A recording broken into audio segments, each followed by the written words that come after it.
Pero bueno, me parece que sí tengo que agradecerle, lo primero, su presencia aquí. Como es de Vueling, acaba de llegar, ha llegado con adelanto, se ha ido al despacho, es una persona incansable, ha vuelto, bueno, ahora está cambiando el chip, ya sabe, y tiene un tema muy preparado. Y bueno, yo no quiero robarle tiempo, simplemente me parece que por circunstancias personales y de buenos amigos míos, conocemos a Josep Piqué y sabemos de su categoría, ¿no? Porque lo hemos vivido muy de cerca, con toda su experiencia, su explicación, su visión de la situación, etc. Entonces nosotros le hemos pedido que, bueno, que con confianza nos exprese su punto de vista como empresario, como persona que tiene una visión de la situación muy amplia y desde distintos enfoques, que nos explique un poco y nos sitúe en esta vuelta al cole que nos explicó José Luis Nueno ayer, pero desde otro punto de vista. Punto de vista que también es muy importante para nuestras empresas, porque lógicamente, aunque nosotros, empresarios, no queremos hacer política, pues sí que la política quiere hacer a veces de empresario. Y bueno, no voy a citar la anécdota, y muchos políticos quieren hacer de técnicos en economía, y eso a veces es una mala combinación. Por lo tanto, me parece que será muy ilustrativo para nuestros negocios que desde este nivel que él ostenta nos pueda ilustrar en confianza de lo que a él le parece la situación. Y ahora sí que me quedo tranquilo. Gracias. Muchísimas gracias, presidente.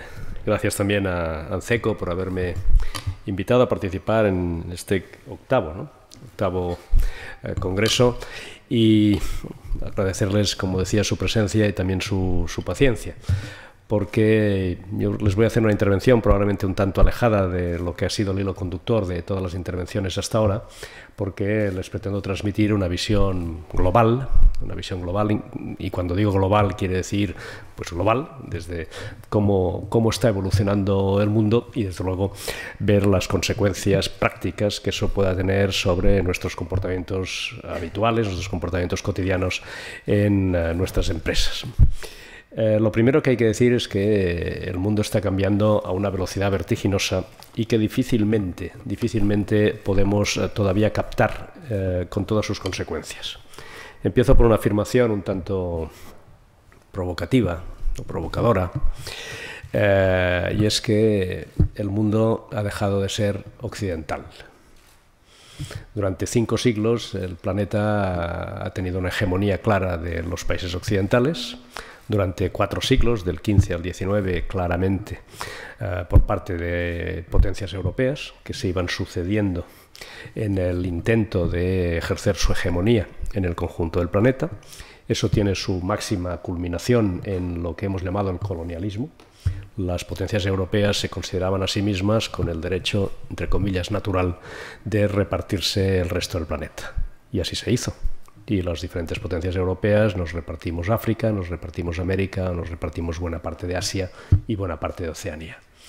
Y eso, bueno, pues es producto de muchísimas cosas, no de una pretendida superioridad de los occidentales respecto a los demás, sino por unas circunstancias de carácter tecnológico y económico que comportan inmediatamente poder político y voluntad de expansión.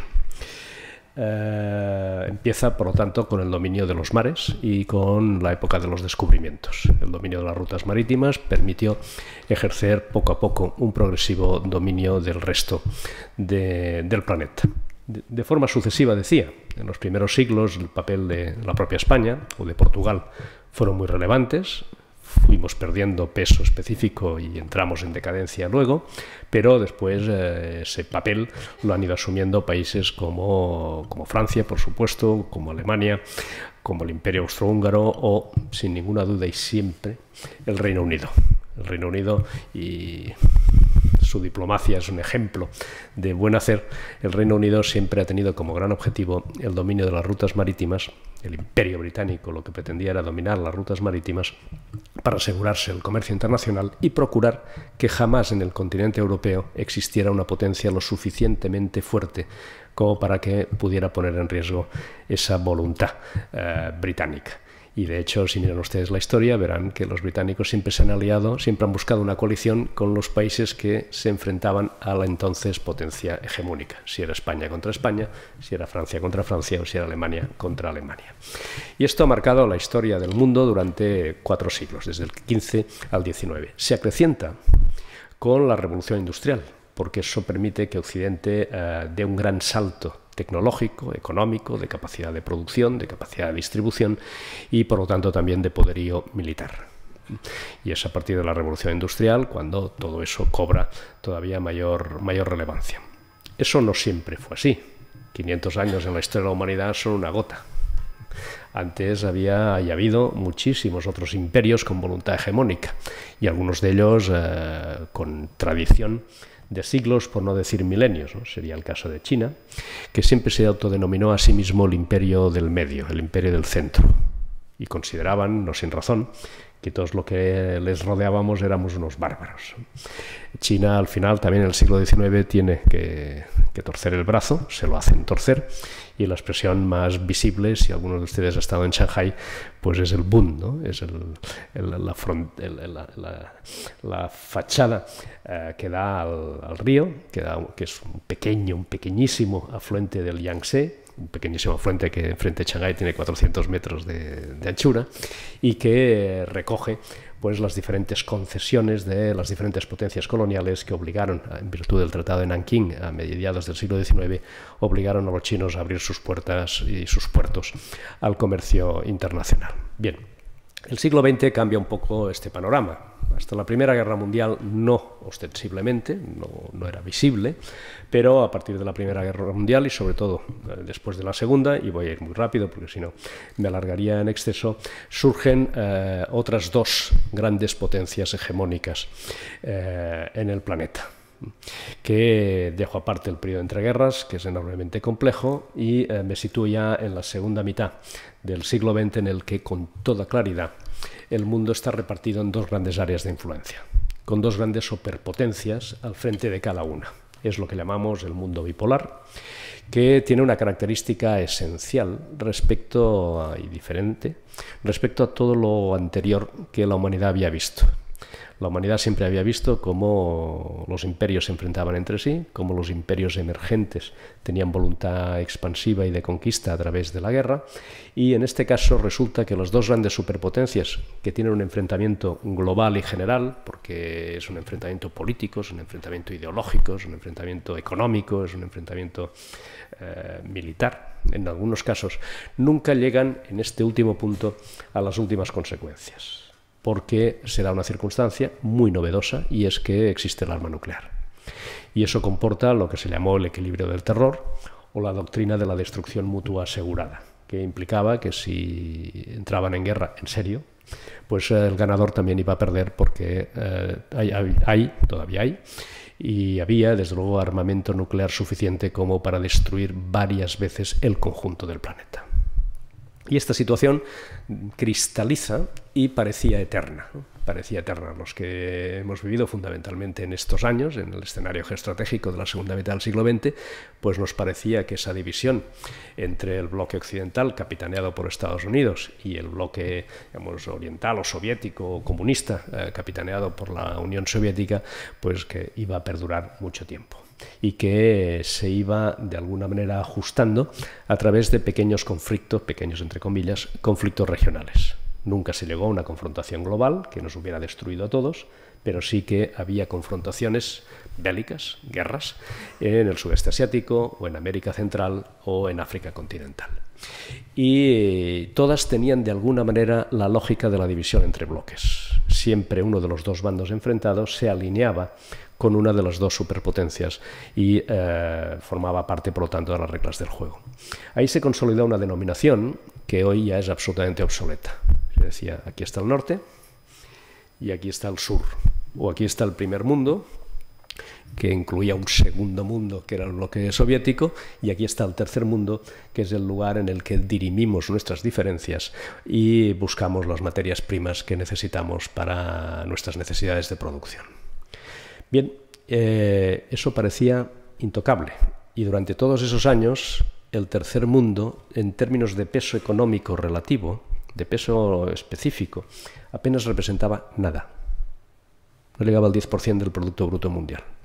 Solo el continente africano no llegaba ni al 1% del Producto Bruto Mundial. Y parecía que era una situación pues, que iba a durar muchísimo tiempo, no había manera de que esos países pudieran tener crecimiento económico, que pudieran ni tan siquiera muchas veces compensar sus enormes crecimientos demográficos, y parecían condenados a la miseria. Todo esto, todo este mundo, que parecía inamovible, resulta que se nos derrumba estrepitosamente el día que cae el muro de Berlín. Y el mundo descubre atónito, todos descubrimos atónitos, que lo que parecía algo indestructible se derrumba como un castillo de naipes.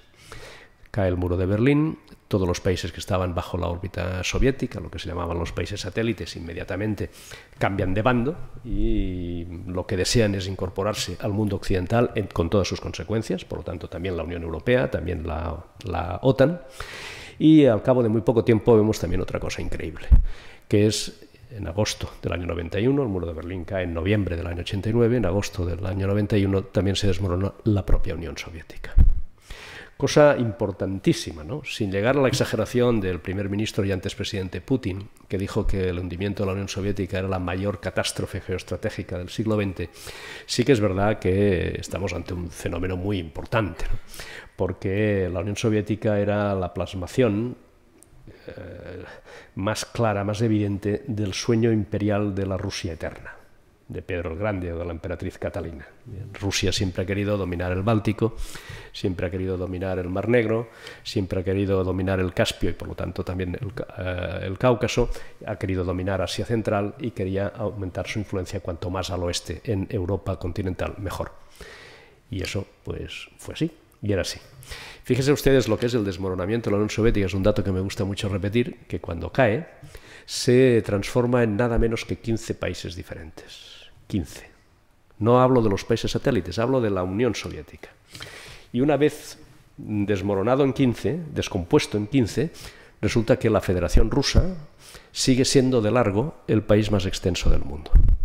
O que una de las repúblicas que surgen del desmembramiento soviético, como Kazajstán, tiene una extensión nada menos que 5 Españas y media. Por tanto, estamos hablando de fenómenos y de dimensiones realmente muy extraordinarias. Bien. Eso cae, eso desaparece y todo apunta a que el triunfo de Occidente, la victoria occidental en la llamada Guerra Fría, es tan total y absoluto que todos los países van a ir abrazando nuestros valores y van a abrazar el sistema democrático, tal y como lo entendemos nosotros, van a abrazar la economía de mercado, tal y como la entendemos nosotros, y van a abrazar todos los valores en los que basamos nuestra convivencia, fundamentalmente la libertad, la tolerancia, el respeto a las minorías, etcétera, etcétera. Bien, y incluso se teorizó y hay un artículo muy conocido y que fue muy impactante en su momento, de un politólogo norteamericano de origen japonés, Francis Fukuyama, que se titulaba El fin de la historia. Y la tesis central era, mire, como todo el mundo va a compartir los mismos principios en lo económico, en lo político y en lo social y en lo ideológico y en lo cultural, pues la historia de alguna manera se ha terminado. Ya no habrá conflictos, todos estaremos en el mismo contexto y todos basándonos en las mismas premisas. Esta especie de Arcadia feliz pues duró muy poquito, ¿no? Porque evidentemente el mundo no es así. Evidentemente el mundo no es así.